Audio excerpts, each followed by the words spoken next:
Talkers get all the money. Talkers get all the attention. Yeah. Talkers get everything. We get a bad rap, but we get everything else. Yeah, they do. Good. Yeah. Mike Tyson just spilled the brutal truth about why Jake Paul's been canceled by sponsors, fans, and the media all at once. And honestly, Jake, he's done it to himself. I mean, this guy tried so hard to stand out, he practically jumped off the cliff of fame without a parachute. People used to love Jake when he was just pulling pranks and dropping those ridiculous songs. Yeah, I'll admit I watched a few of those too, but now he's thrown it all away. He went from goofball entertainer to this trash-talking, lies-spewing mess. And who better to finally call him out than Mike Tyson, the man seen enough of Jake's nonsense, and decided it's time to put an end to the circus. That's I wish I could stop that guy. I wish I could stop that guy. I wish that guy died, but he's here to stay. So it's been a while, 7 months of watching Jake Paul's antics, and Mike decides now is the time to drop the bombshell. Like, why the sudden epiphany? Well, surprise, Jake Paul's once again the center of a storm. And this time, it's not because of some cheesy YouTube prank or trash talk on Twitter. Nope, this time it's an all-out street fight, and honestly, it's about as chaotic as you'd expect from him. I respect you for showing up man to man, but you don't want to fight. I never but you don't want to fight. I never have you don't want to fight. I never whoa. You don't want to fight.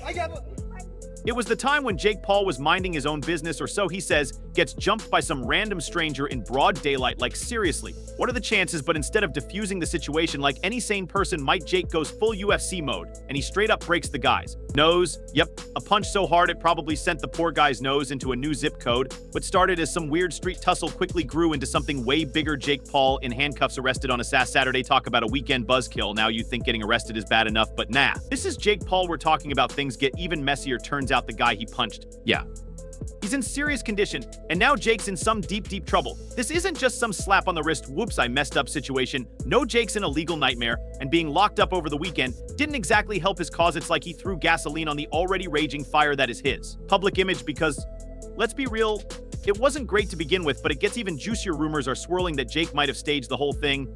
Yeah, you heard that right. It's one thing to get into a real fight, but to allegedly plan it all out just to avoid stepping into the ring with Mike Tyson, that's next level shady. And this isn't sitting well with the business world. The whispers about Jake being more manipulative than we thought have sent his business partners into full-on panic mode.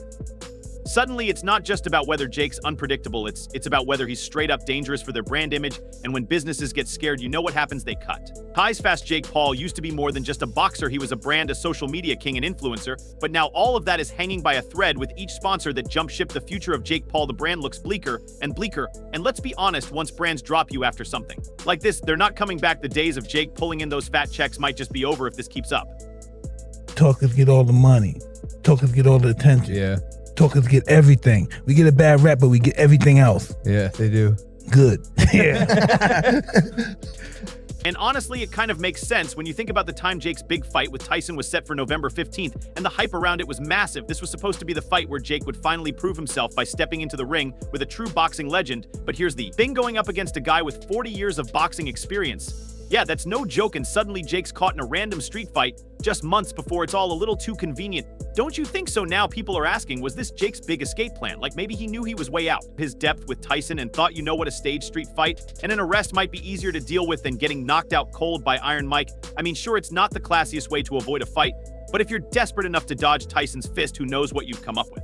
And in the chaotic world of Jake Paul, where no stunt is too ridiculous, this theory just doesn't seem that far-fetched anymore. But here's the thing, if this was his master plan to sneak out of the Tyson fight, it's backfiring big time. Pulling the plug on this match in such a shady, dramatic way could wreck Jake's career faster than any punch Tyson could throw. Losing to Tyson might have been tough, sure, but backing out like this, that's career suicide. Sponsors already nervous about the guys. Constant scandals are probably ready to hit the eject button. The street fight saga isn't just some headline-grabbing stunt. It's the kind of mess that makes brands want to distance themselves real fast. Then there's the fact that Jake's opponent in that street fight is still in bad shape, making Jake look like he's willing to throw punches at anyone, anywhere, just to get out of a tough spot. The fans are noticing too. It's one thing to be the guy who hypes up big fights with flashy trash talk, but now Jake's starting to look like the guy who talks too big and then bails when it's time to back it up. That's a hard sell even for his most diehard supporters. Now, let's talk about the man himself, Mike Tyson. If Jake thought for a second that Tyson was going to sit back and watch all this nonsense unfold, he badly misjudged the situation. Tyson is done with the drama. He's made it very clear that this fight is not an option. Tyson has been training for this fight for years, prepping for the moment he steps into the ring with Jake.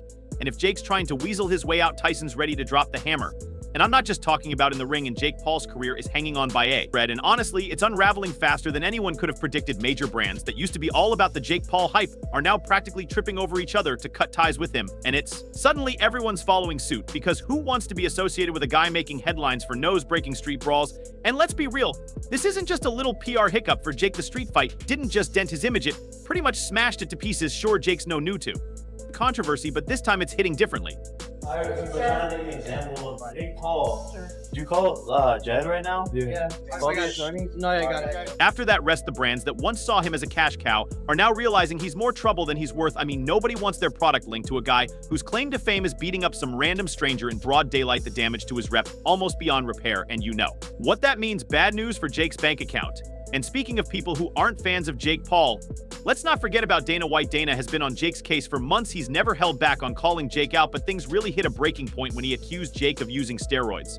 Yeah. Long before the street fight scene, Dana was already throwing shade, saying, I believe that you're a cheater, and I believe that you use steroids. So I want to randomly steroid test you for the next 2 years. And that thing that you came out with today, nobody on earth thinks that you really wrote that. You're too stupid.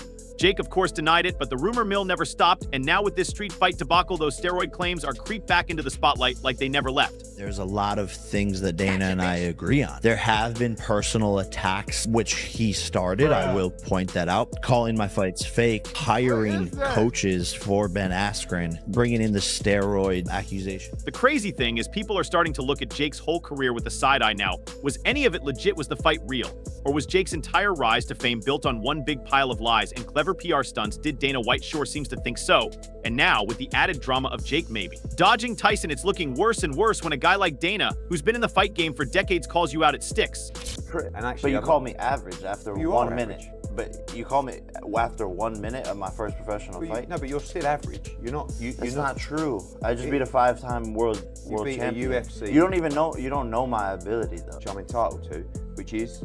And if you thought that was bad, Hearn's case is also dragging up all the skeletons. Jake thought he buried. His accusations weren't just wild, they were flat out unfounded, and Hearn's legal team, they're not playing around. They've been going after Jake from every angle, ripping apart his credibility bit by bit. With every passing day, it's becoming more clear that Jake's reckless words have real consequences, and this time they're consequences he might not be able to wriggle his way out of, and Jake's legal mess just keeps getting worse, and it's hard to see how he's going to come out of this in one piece if Hearn wins this case. And let's be real, the odds aren't exactly in Jake's favor. He could be looking at total financial ruin. Forget the Tyson fight, forget the YouTube fame. If this case goes south, Jake Paul's entire empire could crumble in one fell swoop. His brand, his boxing career, his image, all of it's on the line, and the clock is ticking. In a world where Jake Paul built his empire on controversy and chaos, this legal battle might just be the one that tears it all down. It's no longer just about fighting Mike Tyson. It's about whether Jake Paul even has a future in boxing, or if this case is the final knockout punch to his entire career.